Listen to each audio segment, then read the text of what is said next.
Conflit israélo-palestinien, comment le Hamas a organisé un assaut éclair contre Israël que personne n'aurait cru possible. De nombreux Israéliens dormaient quand cela a commencé. Le samedi était le sabbat juif et aussi un jour de fête sacrée, ce qui signifie que les familles prévoyaient de passer du temps ensemble à la maison ou à la synagogue, et que les amis se retrouvaient. Mais depuis l'aube, une pluie de roquettes a marqué le début d'une attaque sans précédent par son ampleur et sa coordination. Pendant des années, Israël a renforcé la barrière entre lui et la petite enclave palestinienne de Gaza. En quelques heures, son impénétrabilité s'est révélée défectueuse. BBC News a analysé des images prises par des militants et des civils sur le terrain pour comprendre comment le Hamas a coordonné son attaque la plus sophistiquée jamais réalisée depuis Gaza. Les roquettes signalent le début de l'attaque. Vers 6h30, heure locale, les roquettes ont commencé à pleuvoir.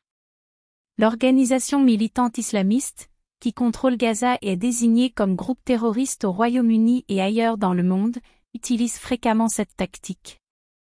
Les roquettes rudimentaires ont souvent du mal à échapper au système avancé de défense antimissile israélien Dôme de fer, mais des milliers de roquettes ont été tirées en peu de temps pour le submerger. L'échelle suggère des mois de planification et de stockage. Le Hamas affirme en avoir tiré 5000 lors de la première salve, Israël affirme que c'était la moitié de ce chiffre. Une roquette est tirée depuis Gaza aux premières heures de la matinée de samedi.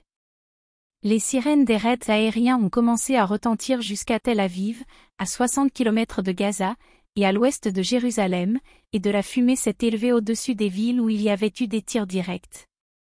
Alors que les roquettes continuaient de tirer, les combattants se rassemblaient là où ils prévoyaient de pénétrer par la barrière de Gaza, fortement fortifiée.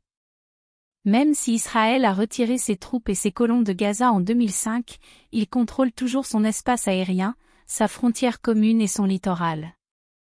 Outre les patrouilles militaires régulières autour du périmètre, qui est constitué d'un mur de béton à certains endroits et d'une clôture à d'autres, il existe également un réseau de caméras et de capteurs pour empêcher les incursions. Mais en quelques heures, la barrière fut franchie à maintes reprises. Comment le Hamas a-t-il réussi à s'en sortir? Certains combattants du Hamas ont tenté de contourner complètement la barrière, notamment en la survolant en parapente. Des images non vérifiées en montraient au moins 7 dérivant au-dessus d'Israël, et en bateau. Les forces de défense israéliennes ont déclaré avoir repoussé 2 tentatives du Hamas de pénétrer en Israël en débarquant des navires sur la plage. Mais ce qui distingue cette attaque, ce sont les nombreuses attaques directes et coordonnées contre les points de passage des barrières. À 5h50, heure locale, un compte Telegram associé à la branche armée du Hamas a publié les premières images depuis le sol, prises à Kerem Shalom, le point de passage le plus au sud de Gaza. Il montrait des militants dépassant un point de contrôle et les corps ensanglantés de 2 soldats israéliens au sol. Une autre image montrait au moins 5 motos, chacune transportant 2 militants armés de fusils, passant par un passage qui avait été taillé dans la section grillagée de la barrière. Les militants ont franchi la barrière de Kerem Shalom en dépassant les gardes et en coupant la clôture. Dans une section moins surveillée, un bulldozer a été vu en train de démolir une clôture recouverte de barbelés. Des dizaines de personnes apparemment non armées étaient rassemblées là-bas, et certaines ont commencé à courir à travers la brèche. À Eré, le point le plus au nord des points de passage de Gaza, à environ 43,4 km de Kerem Shalom, le Hamas envahissait un autre point de passage. Des images ont été publiées sur l'une des chaînes de propagande du groupe. On y voit une explosion au niveau de la barrière de béton, qui a servi de signal pour lancer l'assaut, et on peut alors voir un militant agiter un groupe de combattants vers le site de l'explosion. 8 hommes portant des gilets pare-balles et des fusils courent vers le poste de contrôle fortement fortifié et tirent sur les troupes israéliennes. Légende vidéo. Des militants attaquent le point de passage frontière entre Israël et Gaza dans des images de propagande. Plus loin dans la vidéo, on voit les corps de soldats israéliens gisant sur le sol tandis que les militants vont de pièce en pièce en balayant l'enceinte, clairement organisés et entraînés.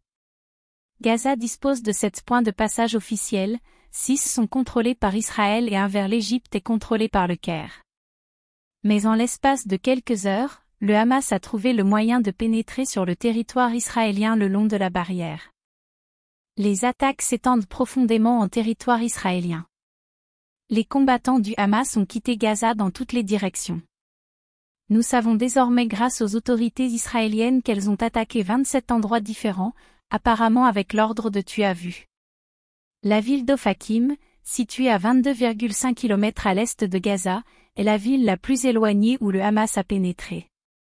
La carte ci-dessous montre les différentes zones atteintes.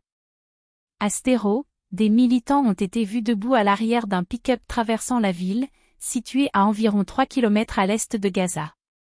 Une douzaine de combattants armés ont été vus se déployer dans les rues désertes d'Ashkelon, juste au nord du passage d'Éré qui venait d'être pris d'assaut.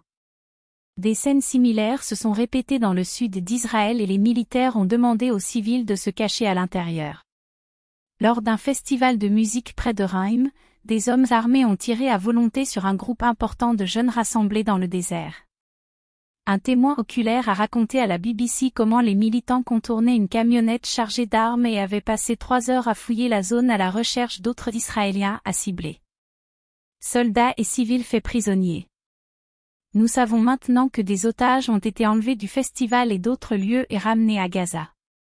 Israël affirme que 100 personnes, soldats et civils, ont été enlevés. Des images prises dans la ville de Biri et vérifiées par la BBC montrent 4 civils emmenés de force par des militants. Plusieurs vidéos ont circulé en ligne montrant des Israéliens, dont certains grièvement blessés, défilant dans les rues bondées de Gaza. D'autres atrocités non vérifiées, trop graphiques pour être publiées, ont été filmées, notamment un automobiliste traîné hors de sa voiture et ayant la gorge tranchée, et les corps de civils et de soldats morts profanés. En plus de cibler les communautés israéliennes, le Hamas a également attaqué 2 sites militaires, une base à Zikim et une autre à Reim. Des images prises près de Reim montrent les conséquences, avec plusieurs voitures incendiées éparpillées le long de la route menant à la base. On ne sait pas exactement combien de personnes ont été tuées lors des combats. Les réseaux sociaux du Hamas ont partagé à plusieurs reprises des images de soldats israéliens morts. BBC News n'a pas vérifié ces images. Quelques heures seulement après le début du tir de roquettes, des centaines d'Israéliens étaient morts, et cela s'est produit d'une manière que personne n'aurait cru possible. L'aide a commencé à arriver dans la région sud sinistrée en quelques heures, mais le Hamas a, pendant un certain temps, contrôlé efficacement des parties du territoire en dehors de Gaza. La rapidité et le caractère mortel de l'attaque surprise ont stupéfié Israël. Des questions sur la façon dont cela a pu se produire seront posées pendant des années. En milieu de matinée, le Premier ministre israélien Benjamin Netanyahou a déclaré « Nous sommes en guerre ».